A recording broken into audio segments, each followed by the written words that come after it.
réflexion sur Jésus ou la religion. Je vais maintenant aborder le thème de la religion, un squelette sans identité et sans vie. La question de savoir si une religion peut être comparée à un squelette, sans identité et sans vie, est une interrogation profonde et provocante.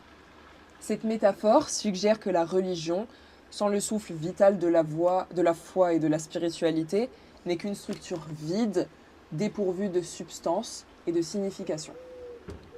Pour explorer cette idée, il est nécessaire de considérer divers aspects de la religion, incluant ses fondements philosophiques, ses implications émotionnelles et spirituelles, ainsi que son rôle dans la société. Nous allons d'abord aborder la structure de la religion. Les religions du monde sont construites autour de systèmes de croyances, de pratiques rituelles, de textes sacrés et de traditions ancestrales. Ces éléments peuvent être comparés aux os d'un squelette, formant une structure solide et organisée qui soutient la communauté des croyants. Toutefois, cette structure seule ne suffit pas à insuffler la vie.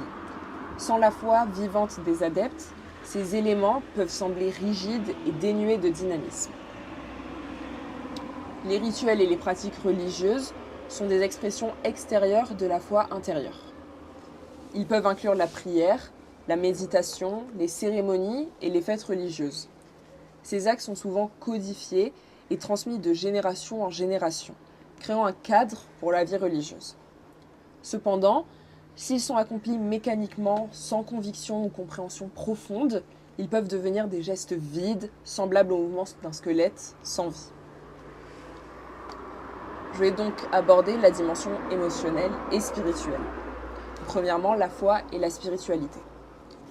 La foi et la spiritualité sont des éléments vitaux qui animent la structure religieuse. Elles sont comparables au souffle de vie qui donne à un squelette son identité et sa vitalité. La foi est une expérience personnelle et profonde, une connexion avec le divin qui transcende les pratiques et les doctrines. Elle donne sens et direction à la vie religieuse, transformant la structure rigide en une expérience dynamique et vivante. Deuxièmement, la quête de sens et de vérité. Pour beaucoup, la religion est une source de sens et de vérité ultime. Elle offre des réponses aux grandes questions existentielles et guide les individus dans leur quête de compréhension et de réalisation de soi.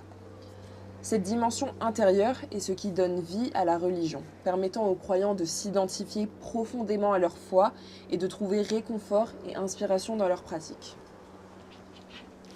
Finalement, le rôle social et culturel de la religion. Donc, premièrement, la communauté des croyants. La religion joue un rôle central dans la formation et le maintien des communautés. Elle crée des liens sociaux et culturels entre les individus, les unissant autour de valeurs et de croyances communes. Cette dimension sociale est essentielle pour donner vie à la structure religieuse, car elle transforme les doctrines et les rituels en expériences partagées et significatives. Elle a également une influence sur la société. Les religions exercent une influence profonde sur les cultures et les sociétés. Elles façonnent les normes, les valeurs et les comportements, contribuant à la cohésion sociale et à l'ordre moral. Cette influence peut être positive en promouvant la justice, la paix et la solidarité, ou négative en légitimant l'intolérance et la division.